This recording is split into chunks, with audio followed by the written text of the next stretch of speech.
আজকে আমি সকাল সকাল ঘুম থেকে কেন উঠেছি জানি না, কোনোদিনও তো ব্লগ স্টার্টই করি না। তাও আজকে আবার করেছি, তাও প্রথম থেকে। ভাবতে প্রচুর নিজেরই অবাক লাগছে, তোমাদের তো অবাক লাগবেই। তো চলো, আজকে আমি সকালবেলায় উঠেই চলে গেছিলাম ছাদের মধ্যে। আর আকাশের একদম ওয়েদারটা দেখছো, একটু মেঘ একটু রোদ, এরকম এরকম টাইপের। তো যাই হোক, একটা ফুল তুলে আমি কানে গুঁজে নিচ্ছিলাম। আর সকালবেলা মুখ চোখ ফুলেই আছে, দেখতেই পাচ্ছ কীরকম একটা লাগছে নিজেকেই। তো যাই হোক, আমি ছাদে উঠে দেখি কত ফুলে ভরে গেছে।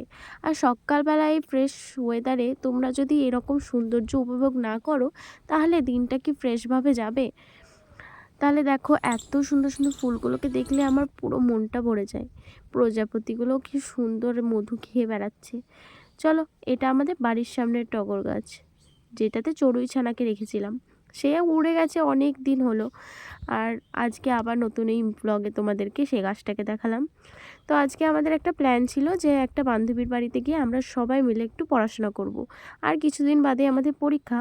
তবুও দেখো, হ্যাঁ হ্যাঁ হ্যাঁ করতে করতে, মানে হাসতে মজা করতে করতে আমরা চললাম বান্ধবীর বাড়ি। আর দেখো, আমরা পৌঁছেও গেছি। লে লে, আয় আয় আয় আয়, কাম হিয়ার কাম হিয়ার। ওই ক্লিপগুলোও থাকবে যে আমি চায়ে চায়ে कुछ रिएक्शन।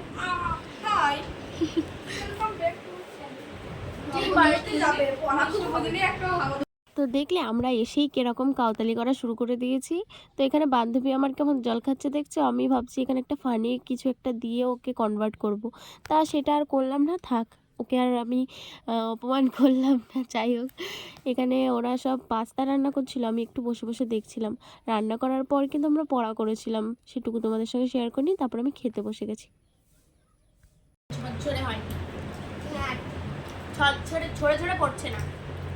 আর ডিমটার অবস্থা দেখো, আমরা যেমন অল্পতেই গলে যায়, সেরকম আমাদের পাস্তাটাও অল্পতেই গলে গেছে। এটা পুরো খাও, খেয়ে নিই তারপরে কথা বলবো। আমরা কিন্তু পড়াশোনাও করেছি, তোমাদের সঙ্গে ওই ক্লিপগুলো অ্যাড করিনি বলে ভেবো না আমরা পড়িও নি। যাই হোক, এরকম মজা করতে করতেই দিনটা পার হয়েছিল। তারপরে আমাদের এই ভাতের সময় ভাত ভাত চাইছিল মনটা, তাই মিষ্টুর মা ভাত এনে দিয়েছিল, আমি মাখিয়ে সবাইকে খাইয়ে দিলাম। তো আজকের মতো এতটুকুই।